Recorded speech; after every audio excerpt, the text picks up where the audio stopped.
Attention! The National Weather Service has issued a hurricane warning for the entirety of the National Hockey League. Please stay tuned for further information from the Storm Cellar. Welcome back to the Storm Cellar. Brad and Ray, we have a guest this week. The last loss was an interesting loss, Ray, to put it mildly, and I want to talk a little bit about that later. But I do want to go out of my way to point out an NC State victory last night.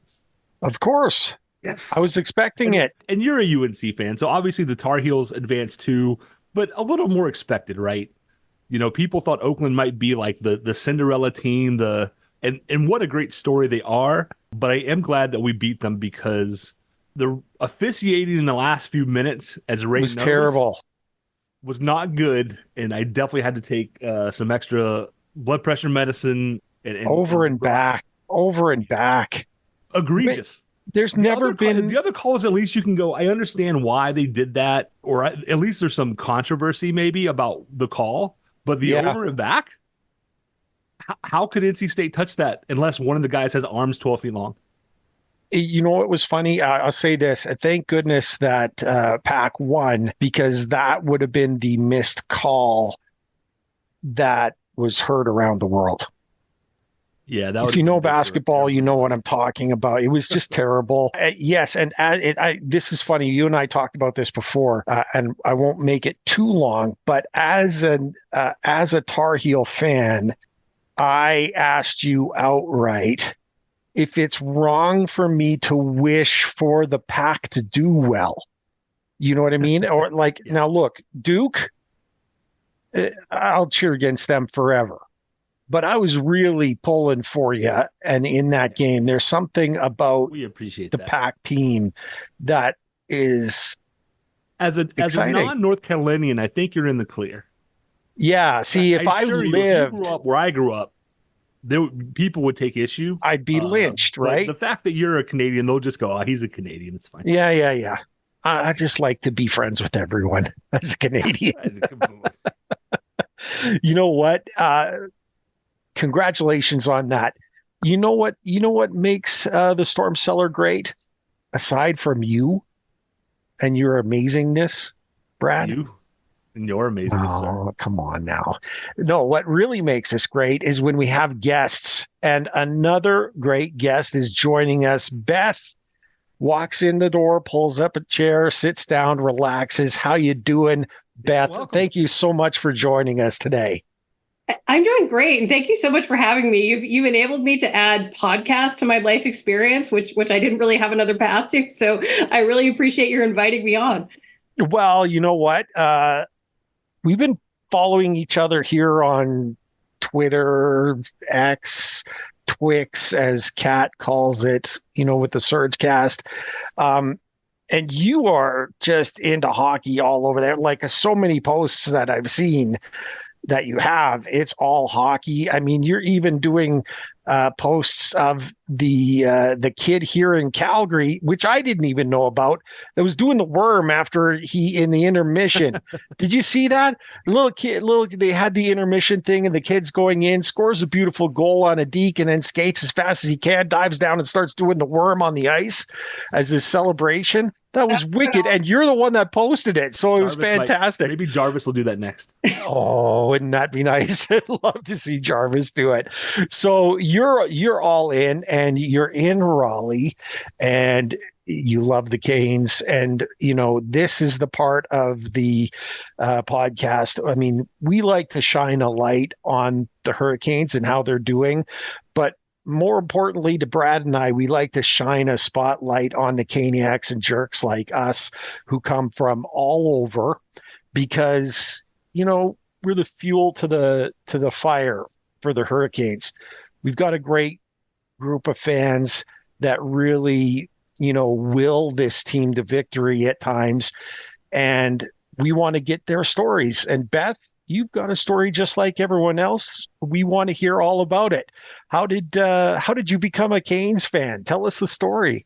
I'm a new Caniac. I moved to North Carolina from California in late 2020. So the middle of the pandemic, I moved out here for a job. And I did not know. I wasn't following the NHL at the time. I'm from Massachusetts. I'd been a Patriots fan my entire life, deep into the Patriots, deep into the Red Sox too, and whatever National League team was in the city I lived in. And then I moved to Raleigh. And it was clear to me, this was, the way you started this podcast is fitting, because it was clear to me, this is a basketball town. Oh, yeah. You go into RDU, the stores, all the merch is UNC, Duke, probably some NC State. And then when I was looking for a house, every single house here has a basketball hoop. My house has a basketball hoop unused. So it was clear to me, this is a basketball city, college basketball town. And I honestly, like I said, I really wasn't aware of the Hurricanes. And then we had a work event. In preparation for this podcast, I went back and kind of looked at my photos to see when this happened. So May 2021, we had a work event at the Hurricanes game. Our office was right across the street from PNC, so it was super convenient. And I remember parking there, and walking towards the stadium, parking, way in the back, the economy parking, walking towards the stadium. And at first I'm seeing all these Hartford Whalers jerseys. And I'm thinking, what is going on? Like, what am I looking at here?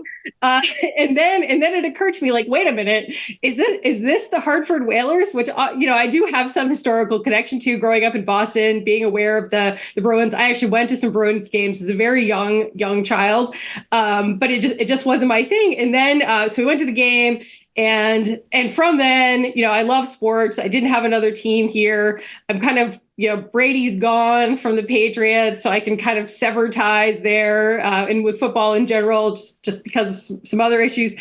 And I've been all in since. So I went to that game. Then the Hurricanes are in the playoffs, so I went to a few more until they were out.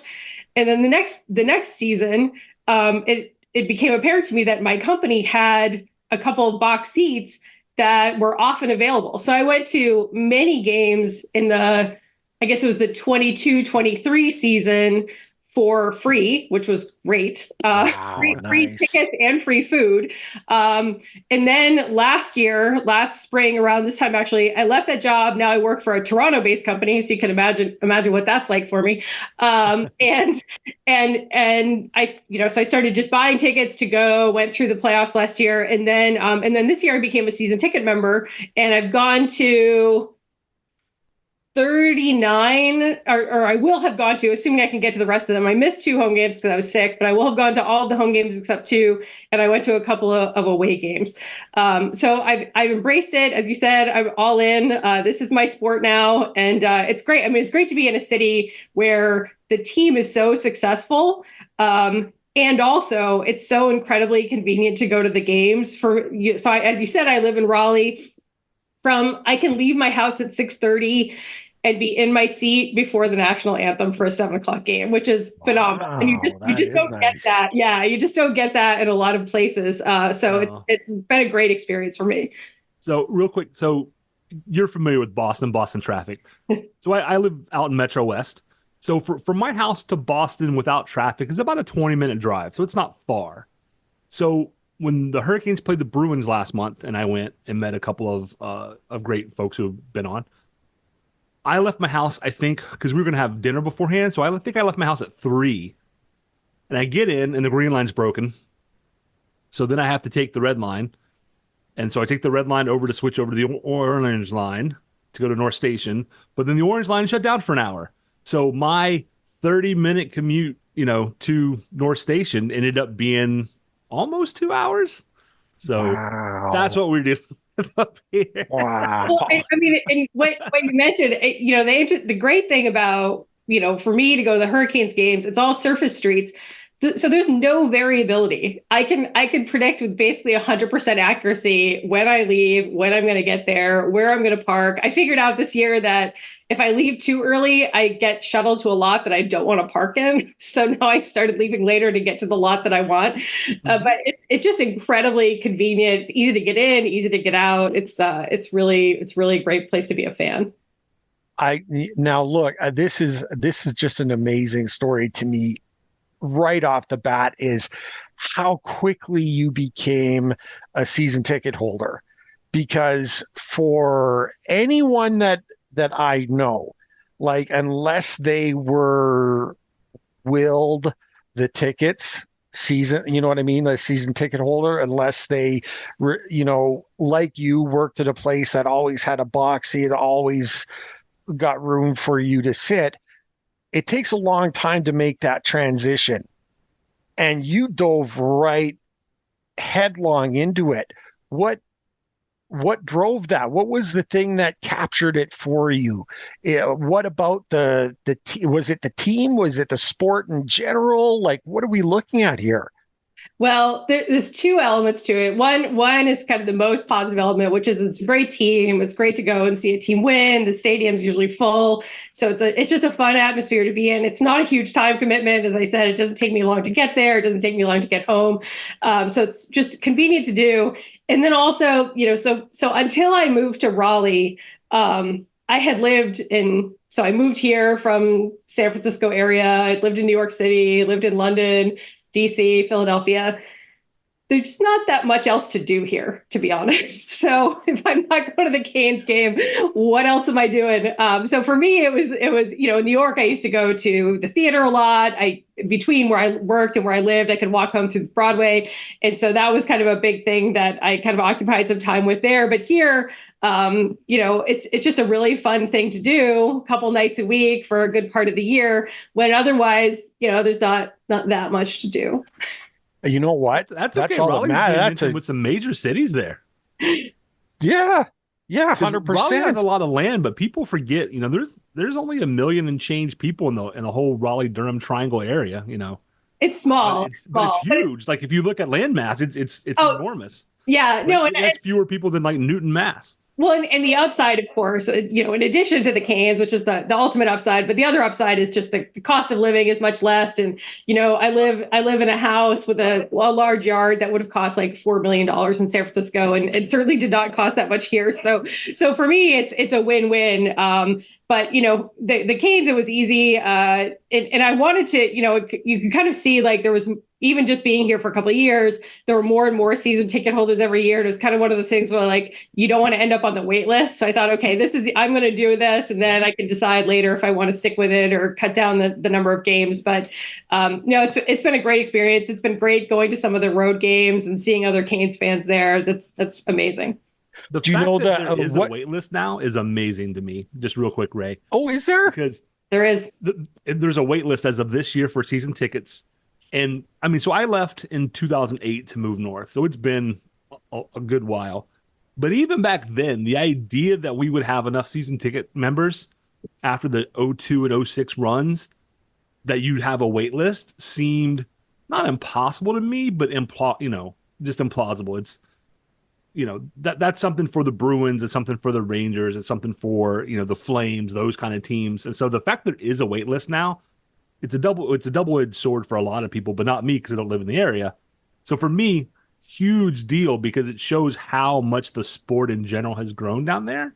And, it makes me proud that there's a wait list, honestly. That, what? That's important. Everyone who keeps saying that, Raleigh is just not a hockey town and there's no fans. We hear that all the time. I hear it here in Calgary, people talking about where are your fans and stuff like it's great.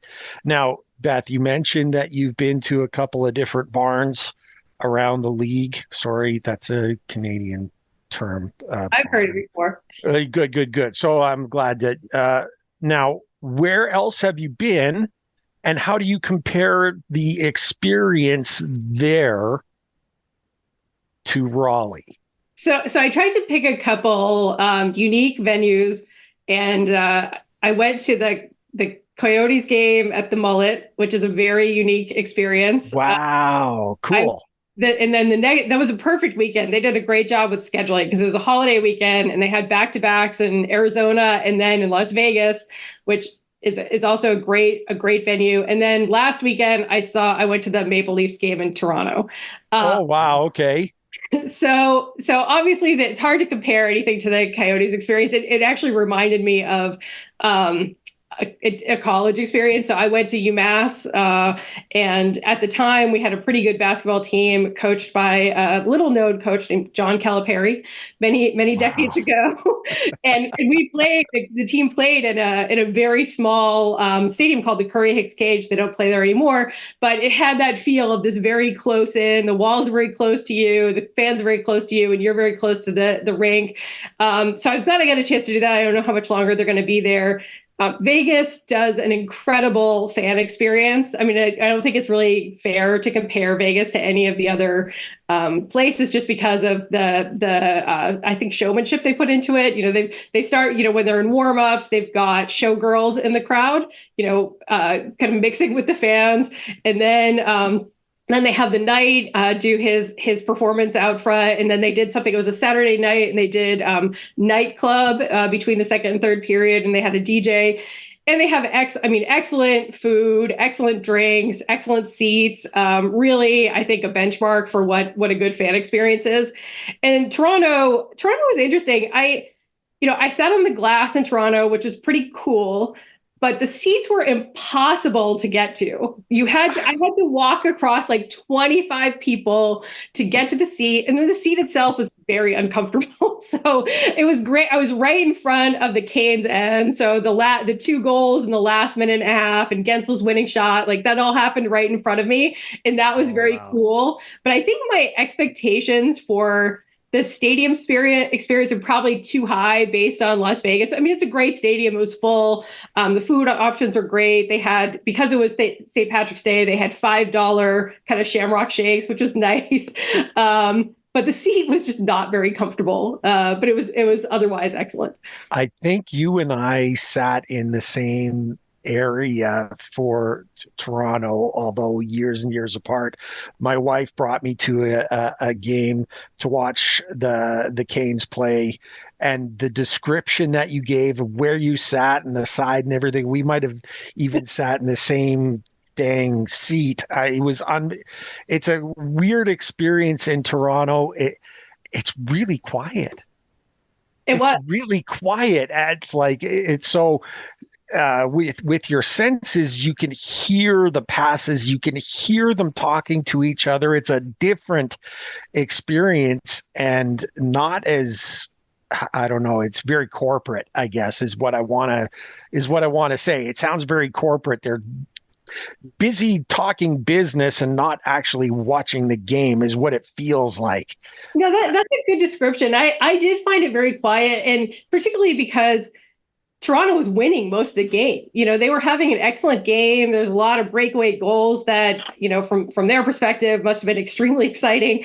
Yeah. And there was a couple of penalties, and, you know, I don't think it's every stadium, but, you know, in Raleigh, obviously somebody goes into the box, the fans, you know, will yell cheaters never win. It becomes kind of a big event. You know, our guys went in the box. Nobody said anything. It was just very quiet. Yeah, it's just a different vibe. It was a different vibe. It was different. I had somebody boo me in the ladies' room. Someone booed you in the... I walked out, you know, I'm in my red jersey. I walk out of the stall in the ladies' room, and there's, you know, a line of people waiting, and someone booed me. And it's like, wow. Good for you. Yeah. You know what? It's like, at least, I guess, Brad, this is a safe thing to say. Beth's experience in Toronto and Vegas and Arizona, better than, you know, fearing for your life in MSG, like Computer and Coin last week, who's telling us all about that. Man, that's great. It's all, yeah, every arena is different, right? I will say that Boston, TD Garden, same thing in terms of, I think you would think it's almost like an airplane. You would think, like, if I pay more for seats, my seats will be bigger and more comfortable. And arenas, I think, are the opposite. Yeah. If you want a comfortable seat, sit up high, because they try and squeeze as many of the expensive seats down low as you can.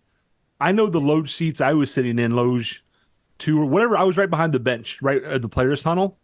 And I mean, I'm a big dude, but, like, come on, even if I was skinny, there was zero leg room. If you're 6 feet or higher in those seats, I don't care if you're, you know, 180 pounds or 380 pounds, you're not comfortable because your knees are right in your chest. Yeah. So I think it's just, you know, I think they actually put smaller seats down there and just squeeze, if we can squeeze in an extra 50 seats at, $300 or $400 a pop in these big arenas over 82, over 41 home games plus playoffs, like that's a lot of money. So yeah. The one place that was not true was Vegas. The seats there, I was sitting kind of roughly the same place I sit in PNC, about 10 rows back from the benches. And the seats are probably, and the seats in PNC, I think, are relatively comfortable and spacious. Yeah. But the seat in Las Vegas was maybe 20% wider. And all the seats in front, I mean, it was very, the stadium, I think the capacity is about the same as PNC, but it just felt much bigger. And you could tell they had spread things out a bit more. Probably because they could afford to your point that, other places you want to cram as many in because you want the revenue, but they're definitely taking a different approach in Vegas. Yeah. There's like 1,000 less seats than we do at PNC. Is that right? Yeah. It's, I just happen to have it in front of me because when Ray would mention people in Calgary talking smack about attendance, yeah, they're not even selling out their home games. No, I know. Hey, but it's a dump. I mean, honestly, it's a dump. Yeah, but 90.7% capacity attendance in Calgary. And oh, look, 100.6 in Raleigh. What do you know? I know. Isn't that crazy, right? But yeah.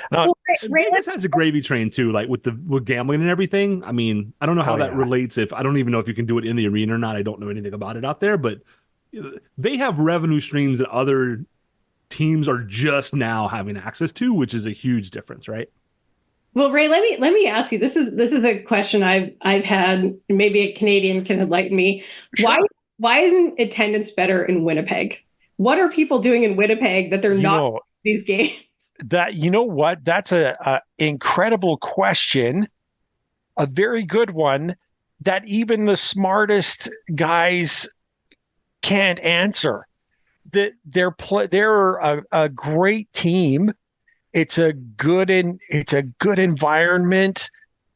The fans love it, but I mean, I can't even explain it to you why they're not there. I mean, aside from the economical issues that everyone's going through, and it's becoming harder to purchase tickets. You know what I mean? Like when the economy's down, not everyone has the I call it disposable money that they can use for their entertainment and stuff so that they can get there. Because like we said earlier, the tickets prices are up, all around. Everyone's trying to cash in, right? And, it's a business. You understand where they set their, prices for seats.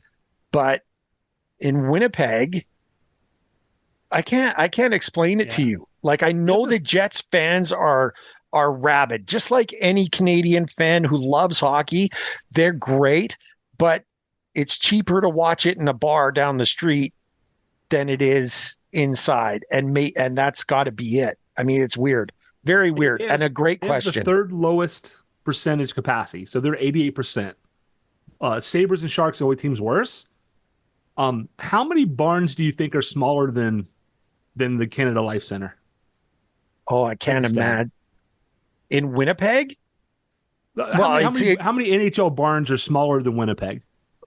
Arizona's, and that's it. I would say 15,000 at the Canada Life Center. The only place smaller in the whole league is Mullet Arena. Is Mullet, yeah. And they can only get 88% of it capacity. 88% of 15,000.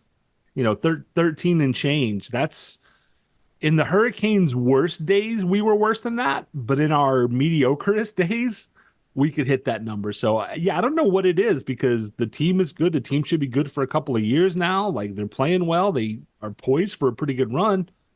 So maybe it is just the economics of, I know zero about like the economics of Winnipeg, obviously. And like you said, disposable income, but it's got to be something along those lines. I mean, and I'll say this: when the playoffs get going, and this might be it. I mean, the fans are holding on to their cash for when the playoffs get going, because when the playoffs start, the whiteout will be there. Like, you will see it. The fans will be there full, and they'll be spent, you know what I mean? Like they'll be Prices getting will their double tickets. or triple, I would assume. I'm sure they So, yeah, will, maybe right? people just, I can't afford to go if I want to go to the playoffs. Yeah, that might be it, and it's crazy. Beth, wow, Beth, that's the best question that's been thrown at me in all of our thing, and yeah, I mean it's got a lot of people perplexed for sure, including, well, I mean, Bettman is not really sure what's going on there. He actually brought up that topic during the All-Star break, and no one was talking about it. You know what I mean? Like he brought it up, but no one was talking about it. It would be a shame for them to have this continue and maybe lose another franchise. Well, I've seen a couple of the videos where they ask the players, what's your favorite arena to visit? What's your least favorite? And Winnipeg comes up as one of the favorites to go. That players like the atmosphere, they like the facility. Yeah. It's a shame if they can't get more people in. It is. It would be a shame. No question. Yes, they're a fantastic team, and we got witness of what they could do as well, much to our chagrin. Beth, I've got 3 questions for you before we move on. This is what we're doing now. You're a new fan, but you obviously have a favorite player, right? We want to know if you have a favorite, who it is, and if you'd like to tell us, because last week, oddly enough, Computer and Coin acknowledged, yes, I have a favorite player, but I don't want to give the name because I don't want them to be traded or sent away, which was outstanding answer.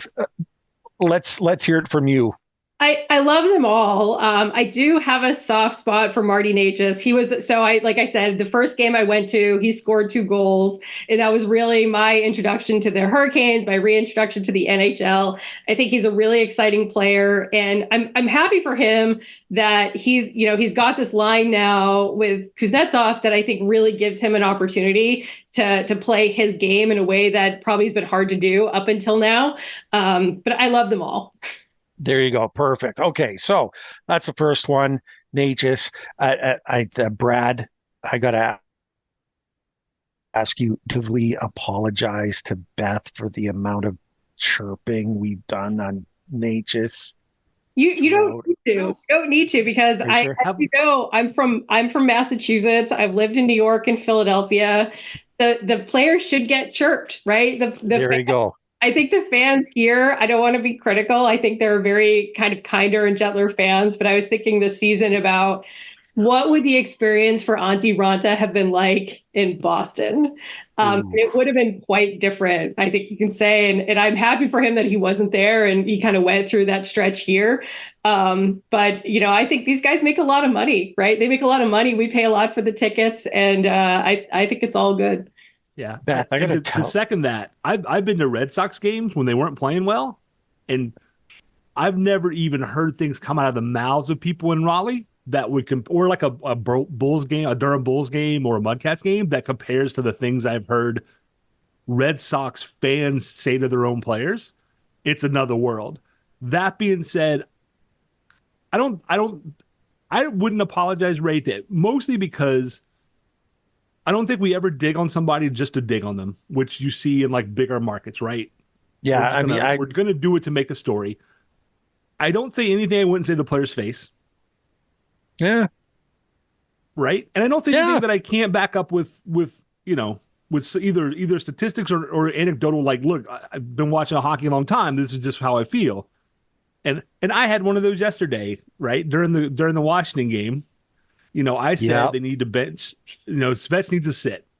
And and this is social media, right? What I really meant was he needs to sit for a couple of shifts and just like, look, dude, reset. Something's not quite right here. I didn't mean sit him for a game. Like that's on me, right? That's on me for my brain. You don't know what's in my brain, and you only know what I say out loud.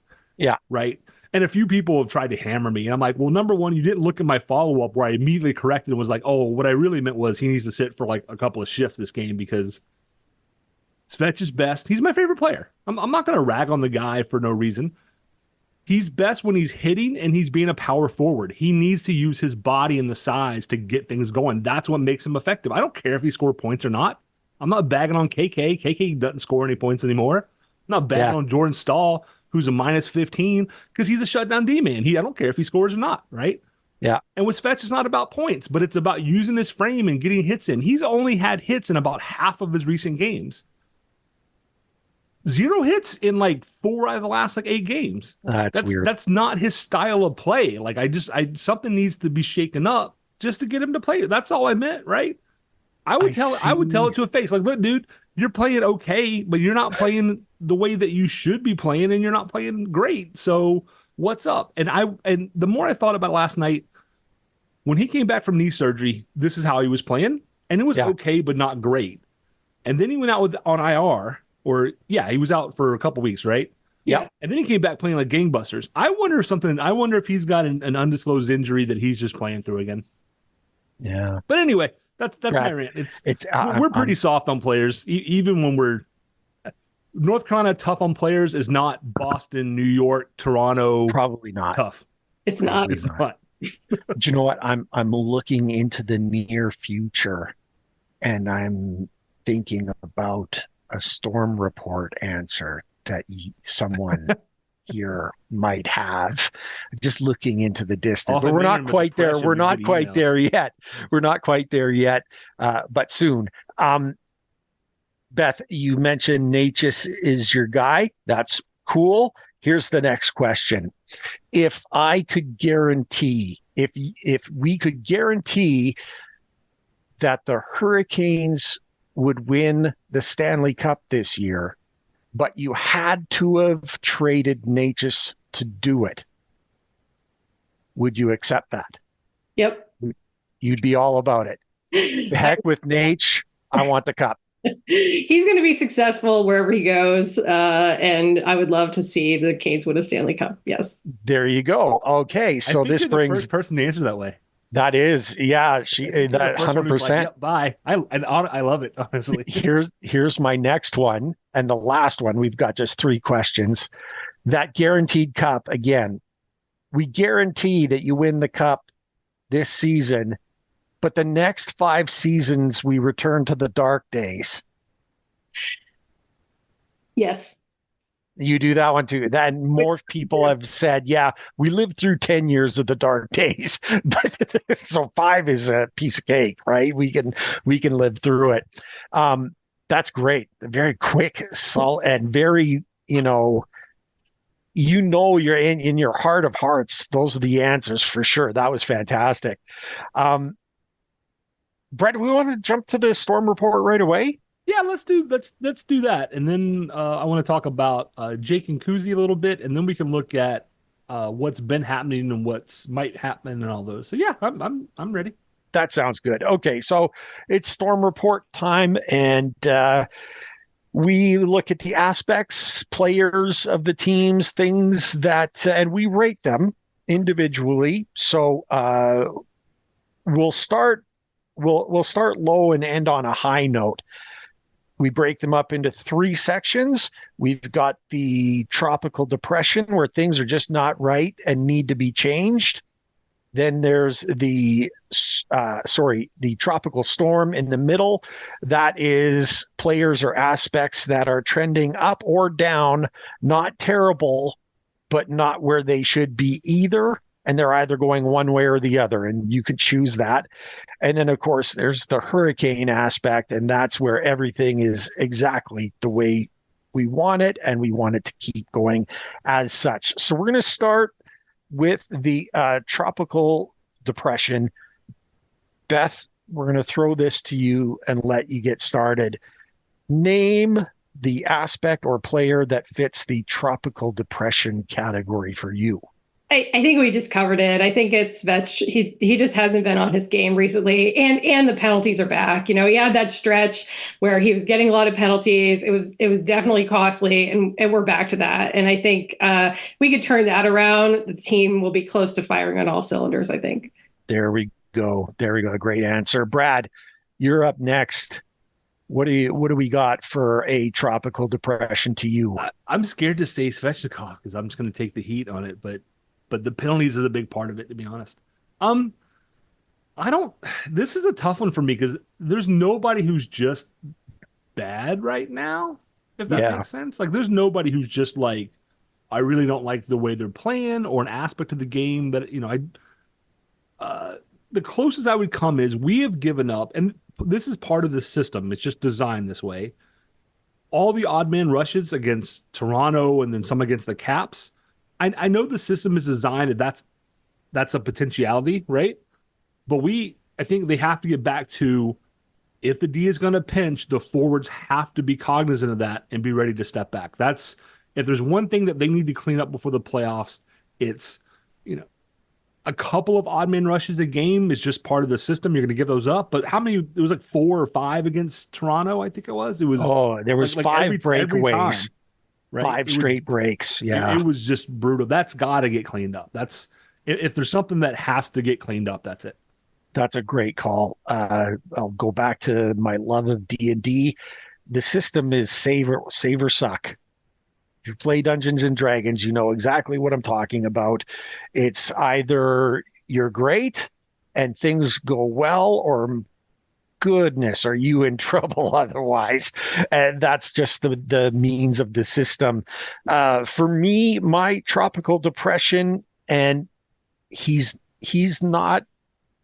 I mean, yeah, he got an assist on an overtime game-winning goal, but Burnsy, I'm sorry. You're scaring me every time you touch the puck. You can control it, but people, you're getting pressure on him. And when there's pressure on him, he turns over the puck. You think about that goal that Milano scored from behind the net, where he turned over the puck and Kochetkov had no idea where the puck was. Burns was playing it and didn't know where the puck was. And it's those simple giveaways that happen in our end, trying to make a pass to exit and start a rush down ice, that they're not either crisp or on target or whatever. He's just not. I mean, I could handle that aspect if he was scoring the way he was scoring last year, but he's not doing that either. I mean, when he gets the puck to the net, good things happen. It's proof. But he's having trouble getting pucks through to the net too. So it's too much for me. I really need to see an improvement, especially as we're heading into the playoffs, because those turnovers are going to be killer in the playoffs. Let's move on to the tropical storm. Something in the middle that just needs some light tweaking. Beth, do you have an aspect or player that's right there but not quite? I guess what I would put in this category is, what are these lines going to look like when everyone is back? When, Drury's back, Tavo's, seems like Tavo's back now. What is that fourth line going to look like? What is the third line going to look like? Voss to me has not been great lately. Do you want to split up that MSF line? Who would you put there? To me, it seems clear that Jarvis should stay with Guentzel and Aho. So I wouldn't necessarily tinker with that. But then once you get, Nate just stays with Kuzy, Martinook and Stoller together, but then everything else to me it's a question. And how do you figure that out? What is the answer to that? And how do you get playing time for all of them together before the playoffs? That's a really good answer. Mm-hmm. Very savvy. I like that. Brad. It's going to be hard to top that one, Brad. I'm telling you.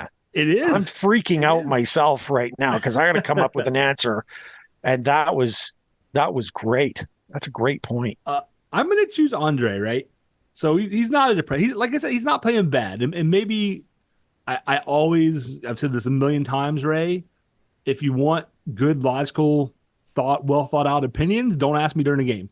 Yeah. Yeah. The state game last night proves that, right? Don't just leave me alone and ask me the next day. Yeah. Maybe I'm being too hard on Andre. So for the month of March, 11 games, he's got 11 points. He's averaging a point per game, which once again is not what I had an issue with. Right. Because in those 11 games, he also has 14 penalty minutes. And the NHL doesn't have hits on their main stats page, but I think it's around maybe a dozen hits total, but 5 of those came in the Calgary game. Yeah. So he's not playing bad. And when I tweeted what I tweeted, that I oversimplified because I knew in my brain what I meant. The rest of the world didn't. That's on me. I don't mind admitting when I'm wrong. So he needs to find that next gear in terms of he needs to use that big frame. He needs to get to the front of the net. He needs to do all the things that we know he's capable of. He's a power forward. He could be the quintessential power forward for the league.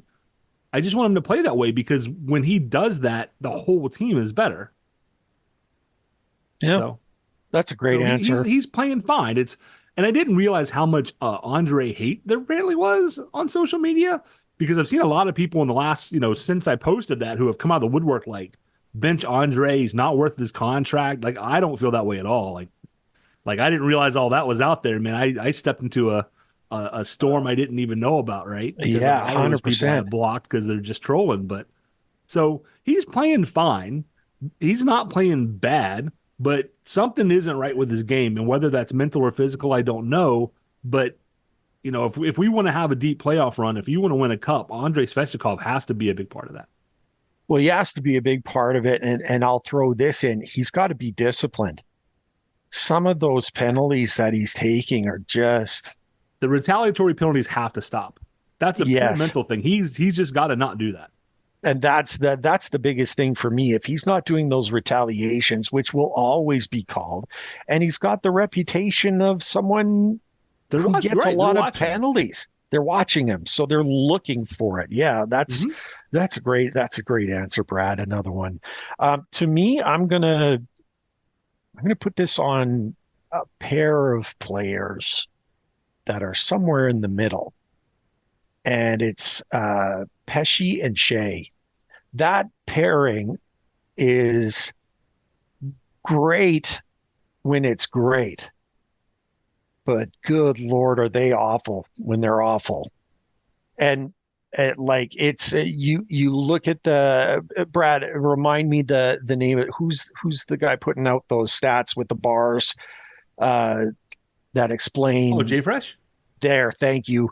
I love looking at those charts after games, and you could always know if you're just watching the game and the way that that pair are playing, whether they're going to be near the top or the bottom. Look, Shea has got, and that pairing is great, and I don't want to separate them. Let's make that perfectly clear. I don't want to separate them. They're great, but they need to cut down on those terrible games. You know what I mean? Like they just need to be right and tight when they're on. We need them to be that way because this team is so defense driven. Everything starts from the back and moves forward and everyone's involved. And I don't know if it's improper timing on some of their pinches or not, but more often than not, when I've watched the games and you look at the end of it, in the losses, it's Shea and Pesce who are on giving up the goals. And that's when you look back at the plus minus, which is a throwaway stat. A lot of people don't put a lot of stock in it. I still kind of do, you know what I mean? Because it does say something. But when they're great, goodness, I'd love to see Pesce on the board more, scoring, assists, that sort of thing. That would be great. That's mine. Let's just on that point, I haven't done a scientific study on this, but I think that pair in particular is more exposed to very physical teams. They seem to get pretty rocked when teams come out hitting hard without that much pushback. I mean, I love them. I think they're great. And like I said, this could just be some, selective bias when I think about some of the tough games that they've had. But I think they are exposed to physical players. You know what? That's another great call, because the second that you said it, I was starting to think back of the games where they've struggled and they have been rocked. I think that's one of the things that a lot of the league wants to do. They're just going to try to hit their way out of losing to the Hurricanes. and someone's going to cough it up, or that's a great call. Another great call, Beth. We'll let you jump in. You get the first take on the Hurricane. What aspect or player fits the Hurricane model for you? The new guys. I think, I loved Michael Bunting just as like a character, like, so I was sad to see him go. But I've gotten over it. Guentzel is amazing, incredible impact player so far. And I think Kuznetsov has been, a little bit less impact, but obviously a strong presence in the second line. And I think that's definitely what the team needed, not just from a player standpoint, but, you've seen a bunch of comments from the coaches and even from the players of how the management investing in the team and making this kind of move all in for the season really just gave the existing players a lot of energy and a lot of kind of confidence that, they have an opportunity to go after it this year. Great call. You're absolutely right. What an addition. Like 11 points in 6 games or something like that. It's 7 games. 11 and 7. 11 and 7. My goodness. Jake's just lighting it up, and I'm loving it. Brad, give us your Hurricane. Because he hasn't had the opportunity all year, I'm also going to go with Jake. I mean, since the beginning of March, which he wasn't even here yet, he's still averaging, he's got 1.57 points per game as a Hurricane, which is higher than Aho's 1.55, including the amazing Aho hat trick that got lost in the shuffle the other night. It totally did, yeah. Right? But Guentzel, the knock was always, well, who is he when he's not with Crosby, right? Crosby's one of the maybe 2 or 3 best in the world. Well, he's Jake Guentzel is who he is. He's going out there and he's doing his thing and he's doing all the right stuff. The fact that he came in and was worried about little things like, oh, I don't want to take anybody's seat on the bus, shows you this is a guy who understands teamwork and his teammates and fitting in. And he has slid in and has been everything that we could want. I know a lot of people have questions about re-signing him potentially, which is going to be a big ask. He probably would be your highest paid player if you can re-sign him. And Seth Jarvis, right? People are always wondering, Seth Jarvis, don't do a bridge deal. Sign him up long term, which may or may not be what he wants, right? Because a bridge deal gets him closer to, unrestricted free agency. But with all the RFAs and UFAs, not everybody's coming back. No, you're right. If I have to clear out some other guys to make room for Jarvis and Guentzel, I'm doing that. Done. Looking at the way those guys are playing, same. I think Jarvis is your number 1 off-season issue. Mm-hmm. I don't think anybody tops that. I would put Guentzel probably number 2 or number 3. Yeah. Because if you lose him, it stinks, but you can get by. But the way he's fit in and the way he's just taken to this team, unbelievable. So let me ask you a question, because I don't have the history with this, particularly, a player like that signing in Raleigh. Do you get the sense that players want to be in Raleigh, or do players want to be in a place like New York, Las Vegas? Because I think about this a lot. Like, what is the experience of, a young player coming into the league to Raleigh versus going to some place like a major market and also just a cool place to live? So, unbelievably great question. Thinking ahead. Yeah. It used to be that the Hurricanes didn't get guys because we would make offers and they would be like, no, I don't want to live there. I don't want to play there. That's changed with Rod Brindamore and the run they've been on. And if you look around with younger guys, I imagine you still have younger guys who probably are still, they want to be maybe in a bigger market, right? They want to be in New York, or they want to be in like Florida, right? Miami. They want to be somewhere nice with stuff to do. But as guys get older, and Jake's in his 30s now. Yeah. Now they're starting to think about, I got kids in school. I want to be a good school system. I want to give them stability. The Hurricanes have a lot, and I mean a lot of alumni who still live locally. Yeah. Whether they retired here and stayed or whether they were traded away and came back to raise their families here is a big deal. So as players get older, I think what we're seeing is markets like Raleigh with great weather and 12-month a year golfing and, pretty good school systems and lower tax rates and cheaper homes and things. Those players are starting to go, I'm married, I got kids. I'm not going clubbing every night. I'm not worried about going and doing this and that. What I want is, can my kids be in a good school with other kids that they know and it's such, even the alumni, it's such a family atmosphere still. That's a big part. So I think you're seeing guys like, like Jake say, oh, I could see finishing out here and staying here. Or if I do leave, coming back. One of the things I've seen floated is, does Jake go back to Pittsburgh? And that doesn't make sense for Pittsburgh. They might even have to give up Crosby if they really are thinking long term for their franchise. So to bring Jake back, I think is just silly, from Kyle's perspective. I don't think that makes any sense. So Jake can probably kind of pick and choose where he wants to go. And I think if they make a good run and they make him a reasonable offer, you could get him to stay for some of those reasons, because you look at like I said, the alumni games or Cam Moore Hall of Fame night. They're not having to fly across country to like get interviews and things. There's like, hey, can you drive up to this? Can you drive up to PNC from Holly Springs or Apex or Mooresville and film a bit for us? Because so many guys are in the area. It's really amazing. And for my part in this, before I get to the Hurricane, I want to say, I think the best part about playing in Raleigh for anyone, especially the young players, is the lack of spotlight. That's a great point. If you are not under the intense pressure that you experience as a Leaf, as a player who is on the team that shall not be named, New York, the spotlight is so bright and the pressure can be just too much.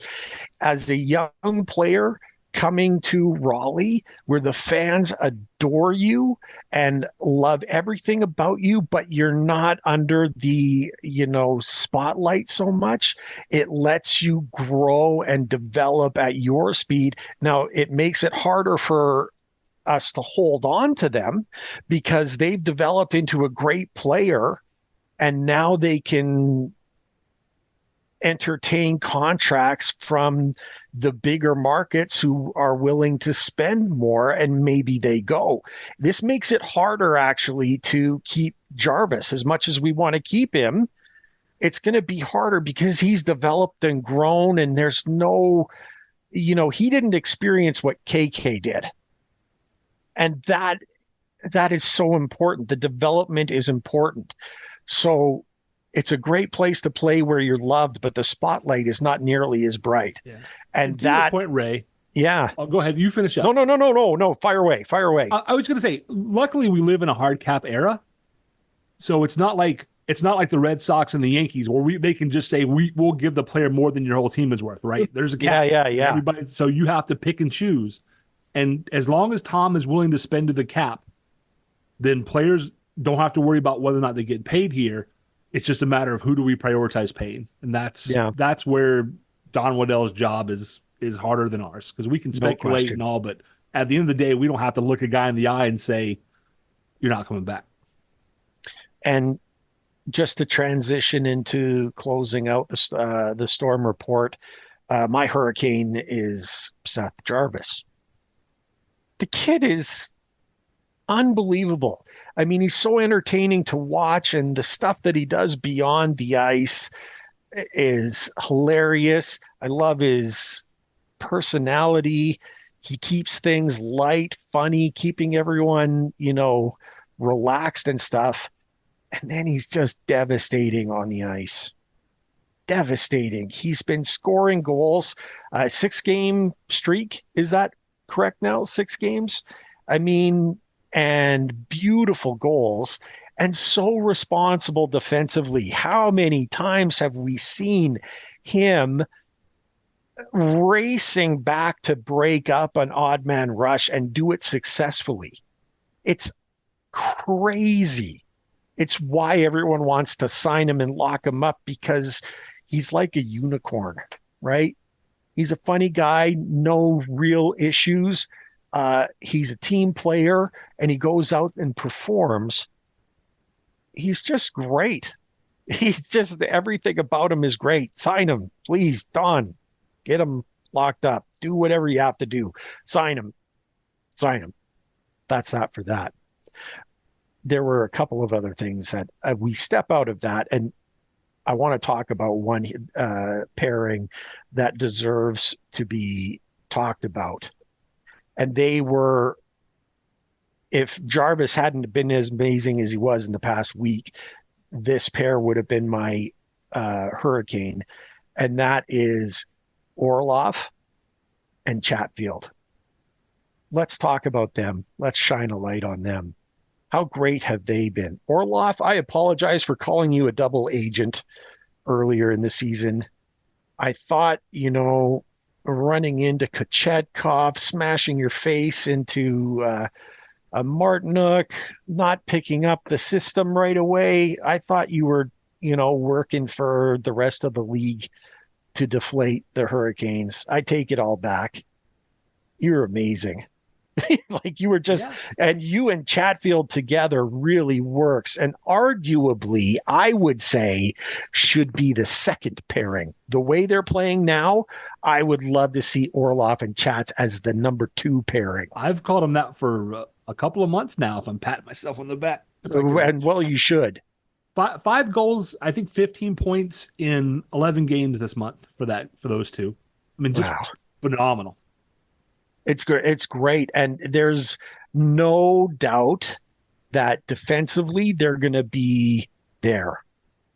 I don't know what you think about it, Beth, but you had kind of touched on how these players are fitting in, and Orlov's another guy who took a long, long time to get it. But now that he's locked in, he's made this defense even stronger.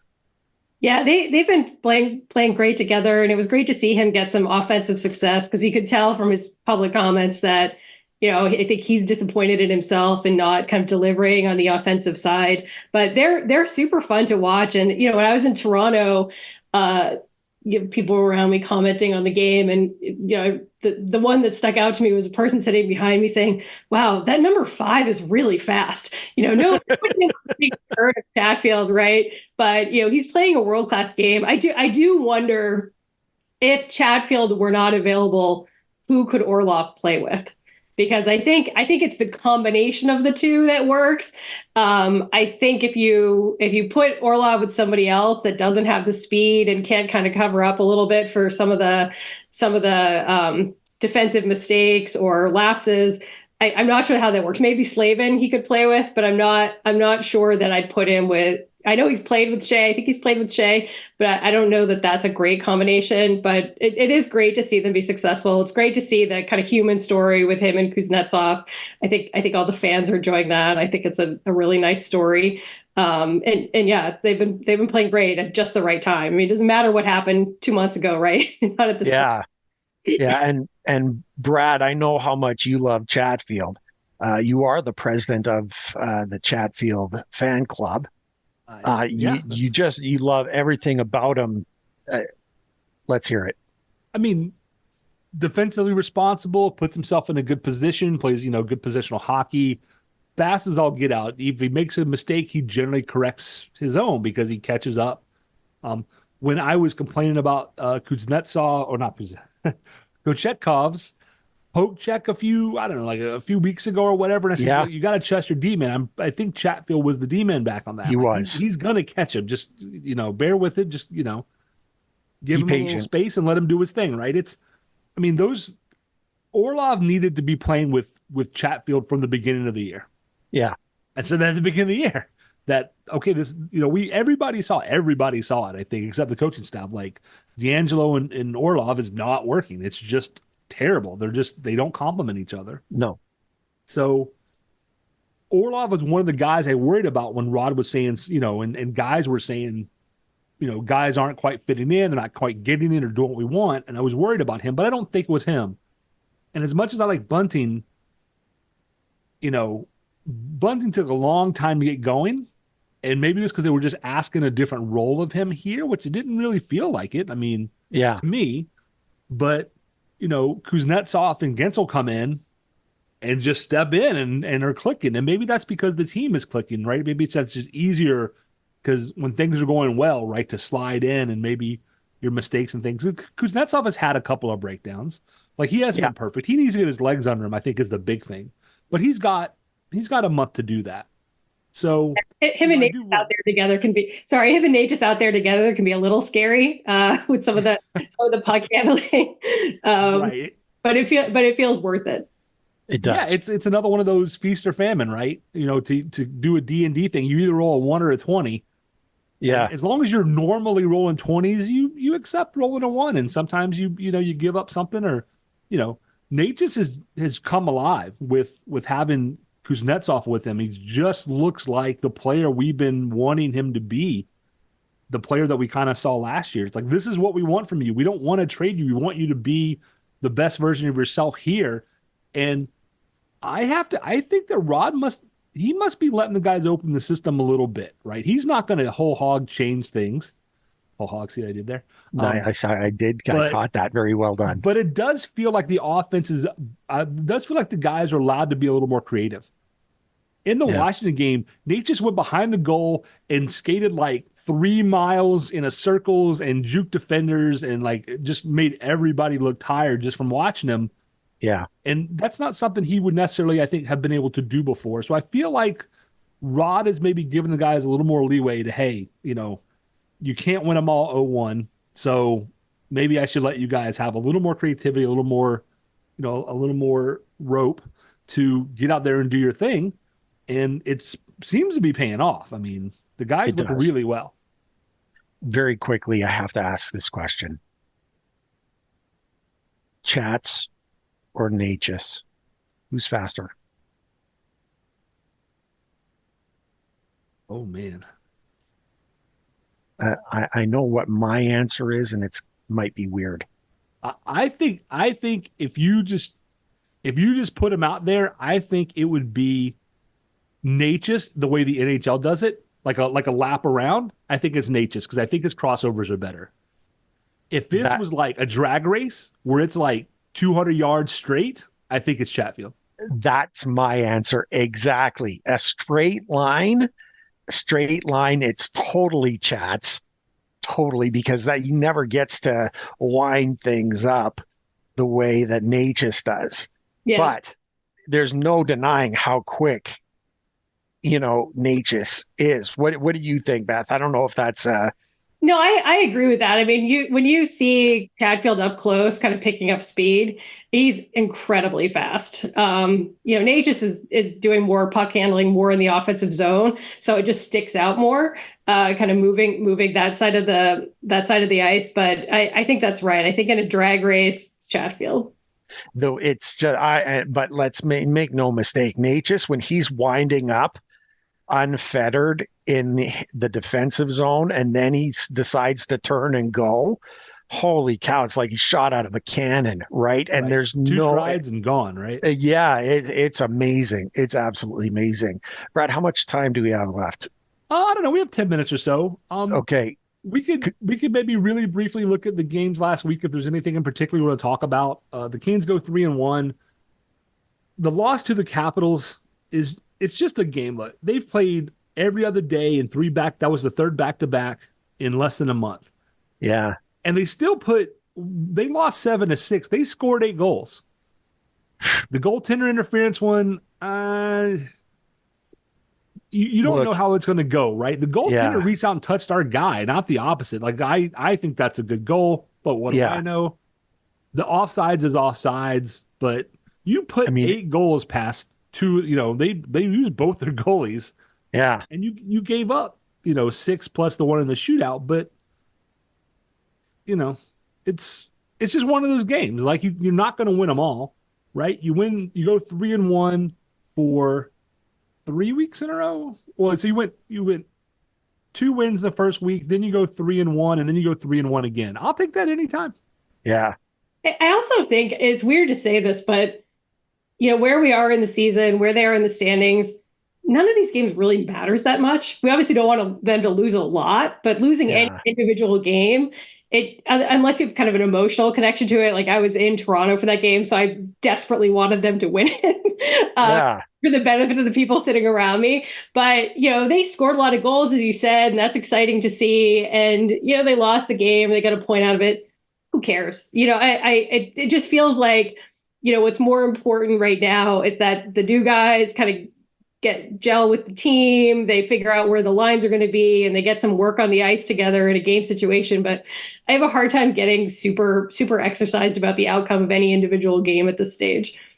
Yeah, to me, you want to win the Metro, but it's not critical. I'm not even sure you do, though. I'm not even sure, like, if it's between playing Philly or who would they play if they won the Metro? It would be Tampa right now, but I don't know. I think I'd rather play Philly. I would rather play Philly, but assuming you win your first round opponent, I would rather take on New York more times in Raleigh than New York. Yeah, true. And if you can't beat Tampa in round one, then that's on you. I'll say this. Be careful what you wish for. We played Philly this week, and Brad will tell you what I thought. Those were the least deserved points that we had. It wasn't pretty. All year, frankly. That's a game we had no business winning. And somehow, some way, it was right up there, actually, with the last time we played the Leafs. That was another game we didn't deserve to win and somehow found a way to do it. I don't want to. We got a lot of undeserved points this week. In fact, 3 of the 6 points that we got, 3 of the 5 were undeserved games we should have lost, and things broke the right way for us. I don't want to get into that pattern. Fair. I don't want to start winning games even though the team play doesn't deserve. It sounds very snobbish of me to be like that, but I like to think the way that Coach Brindamore does. How many times have we heard him go, that was a terrible game, but we'll take the points? You know what I mean? And he's saying that a lot lately. Like he's not happy with the play. Win it 4-1. Don't let the refs influence the game. Washington game. It's anytime. I used to think differently, but now that I'm older, I definitely, when I look at what matchup do I want, from now on, for the rest of my life, I'll think back to Leafs fans cheering, "We want Florida." Oh, yeah. And me, after the fact, going, apparently you did not want Florida. Yeah. So now I'm like, hey, you got to win 16. Whatever the opponent, give us your toughest opponents. Like, let people not say, oh, you made it because you played the easiest teams. Like, let them say the opposite. They say that cup run was amazing because you had to go through, Tampa, the Rangers, Florida, and Edmonton, Murderers Row, right? It's going to be, right? Yeah. A lot of people are picking a rematch of 2006, by the way. I want to throw that out there. I'm in. I'd love that. I would absolutely love that. That would be sensational. Because frankly, living in Calgary, I'd have everyone become Hurricane fans immediately. Yeah, you'd have friends. I'd have lots and lots of friends who'd join me. We're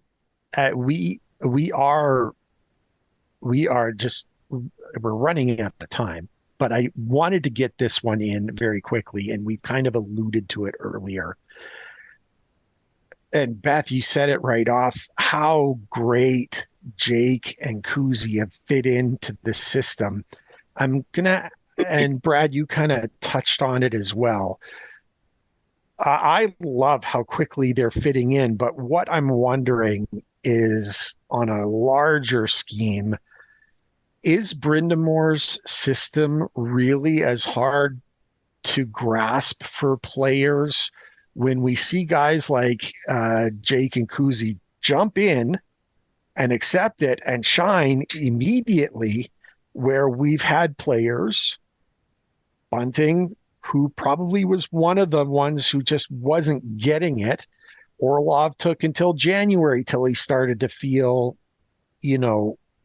comfortable. Burnsy said as much about that in the past. Is it the system that it's hard, or is it the players themselves who just can't grasp it? What do you think? Want me to give this one a try? Yeah, sure. I get it from both of you, right? I think now that I've kind of seen Guentzel and Kuznetsov come in, immediately make an impact, immediately kind of fit in the system. They're playing probably a little more sloppy defensively than they were a month ago. I would say it's the players' ability to kind of pick it up and the skill of the players. I wouldn't have said that 4 weeks ago, but having seen how these guys were just kind of a quality of player that is probably different than Bunting and Orlov. Orlov's obviously a great player, but the quality of the player coming in and making this impact tells me that good players can make the system work and they can fit in right away. I now that we've seen it happen, it's just hard to dispute it. Brad, what do you think? I think it's on the players for a couple of reasons. One is Bunting has gone to Pittsburgh and has lighted it up. Has been phenomenal in Pittsburgh. Like this is the best kind of trade. It's a win-win, which means next time there's a trade, Kyle be open to a call, right? Because if it works out for both of you, that's always a good thing. So I think some of it is you get a player, and I'm not saying this is Bunting, but I just mean generally who plays a particular style through mites and then, juniors and major juniors or college and maybe the AHL. And then you bring them into a system and you say, okay, I need you to change up what you're doing. And some guys maybe can't do that as quickly. It just takes them longer to adjust. And some guys might be a little like, hey, like you went out and got me. This is the way I play. This is the way I want to do it, right? I've been successful doing it my way. Why should I change? And I'm not saying that was Bunting at all, but I'm saying that's just, I think that's a natural reaction for some guys. Yeah. But I think with Kuznetsov, he knows this is it. Like if this doesn't work out, you're gone. You're not going to play hockey anymore, at least not in this league.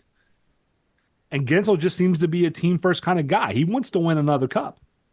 And so they both came in and basically appeared to be like, well, what do you need me to do? And they went, okay, well, that's what I'm going to do. And it works. So I think Brendan Moore's style is harder, particularly defensively, but also as the third forward, you have to know when you can and can't go in and when you need to stay back. And that means Rod's system relies on players who understand positioning and how plays develop, right? Yeah. And can see the ice. One of the best ever, Ron Francis. Ron is second in points in the league, first all time in assists because he could see plays develop before they developed. Yeah. And Rod's style kind of relies on that. You kind of have to know what's going to happen. It's like driving a car. When I was taught to drive, I was told you need to be looking ahead 5 to 10 seconds to anticipate what's going to happen so that you can be ready. Yeah. I mean, I don't know how you all were taught to drive. That's what I was taught. Yeah. And that's how I drive. I look ahead. I'm looking through the car in front of me's windshield to see what the guy in front of him is doing. If he's hitting his brakes, well, the guy in front of me is going to hit his brakes next, and then I got to hit my brakes. Yeah. So I can just start slowing down. And Rod's system, I think, needs some of that. You need guys who go, the puck is here. This is what I see in front of me. And it's like chess. And they go, oh, well, they're going to do this and they're going to do this. And we need to counteract and do this. I need to be there. And you just have to do it in a split second and react. And some guys are just going to be better at that than others, I think. So. And that's a great answer. It relies a little bit on hockey IQ. And I'm not calling anyone idiots as far as hockey players go. I'm just suggesting that some players see the game easier than others. Players, 20 years the game ago, is you had slower. A big defensive pylon who couldn't move, and they didn't need to know that. Yeah. That guy's jersey doesn't match mine. Hit that guy. That's it. Yeah. That's all they had to know, and that's not hockey anymore. No, it just isn't. Very, very quickly before we wrap things up, games. It's Civil War in my house again today. This time we're the lucky ones who had the rest, and the Leafs are coming in after pounding on the Oilers last night. So they're fired up, and they're going to want revenge for what we did to them. So this is not going to be an easy game. That's coming up here in a few hours. Tuesday, circle this one on your cat, because look, Friday was great. I loved it because we got a chance to see the celebration that they had for Kuznetsov. That was wonderful. The Caps fans were great.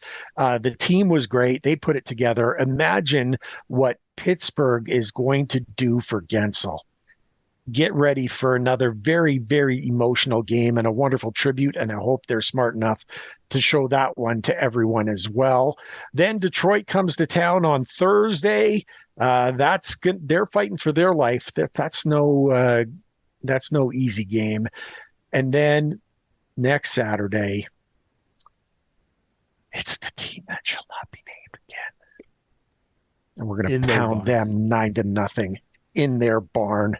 Send every home miserable. Right. That's just me. And real quick, just because we're playing Detroit, the West, I think, is solidified playoff-wise. I don't think anybody who's not in the playoffs now is going to make it. Nobody's going to go on that kind of run. I think the West is now set, in my personal opinion. The East, I don't think the Islanders can come back at this point. I think they're just a hair too far. Yeah. What's interesting is, and I know when I looked, I think it was last night after the games, Money Puck basically has Detroit and Washington just about even, just over 40% for that last spot. So it really is a dead heat for those. Yeah. And then, the rest of that's coming from the Islanders have a 1 in 5 chance or so. So it's probably not going to happen for them. But Washington and Detroit are going to be playing teams really tough because they both have a legitimate shot of getting that last spot. They're running through the gauntlet just to get their foot in the door. Just a chance. That's all they want. And Philly at this point is safe. Philly may not be number 3, but Philly's not going to drop out at this point. I don't see it myself either. Torts has got him going. Beth, your take on the upcoming week? What ones are you looking forward to? Obviously, today's game. Excited to see that rematch. Sure. And as you said, I think the Pittsburgh game is going to be really heartwarming. Like I love those tributes. I think it's a really nice thing that the league does, or that the teams in the league do, and the fans do. So I'm excited for that one too. I'm really looking forward to it. This has been an outstanding episode. Beth, thank you so much for joining us.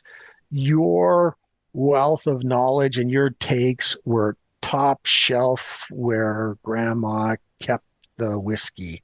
I'm telling you, it was so great hearing your takes.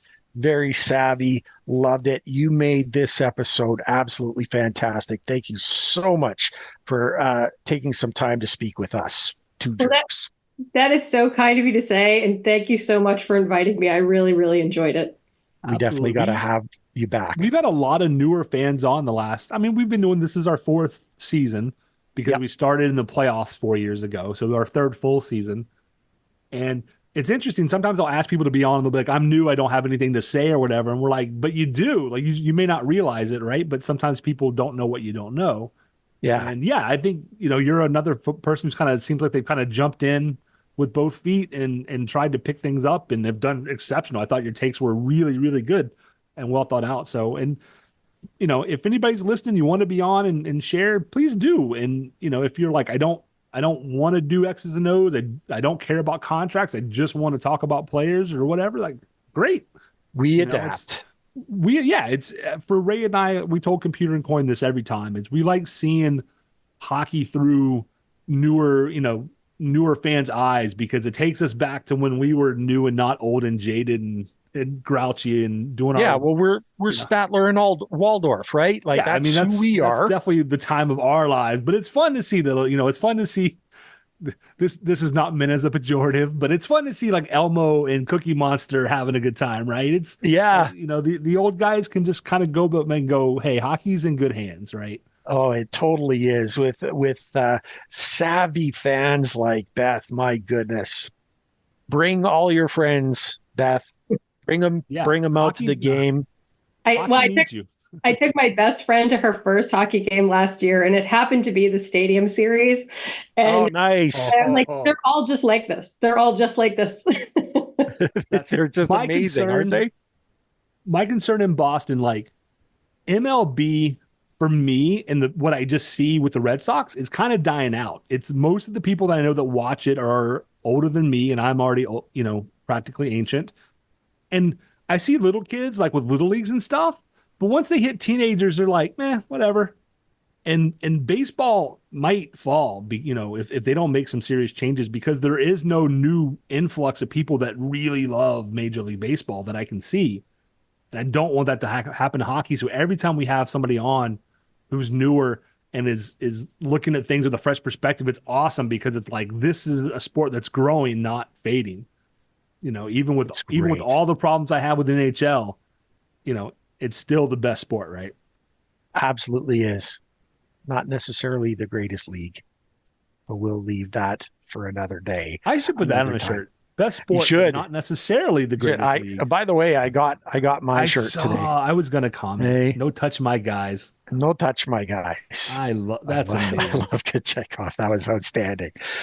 Fantastic episode, Brad. We've done so much. Beth has made us smarter. We're enjoying the breakdowns. We're seeing great things. Another awesome storm report, but there's something missing. Something is missing. I can't think of it, man. Is it Go Canes? Yes, it is. Go Canes. Let's go Canes.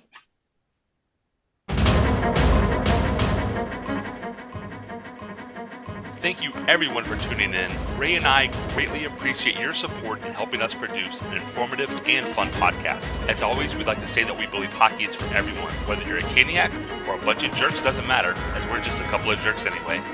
We would love to hear your questions, comments, and suggestions. We will do our best to answer anything hockey related. You can reach us via email at stormcellar97@gmail.com. On Twitter, we are at stormcellar97, and on Facebook at facebook.com/stormcellar97.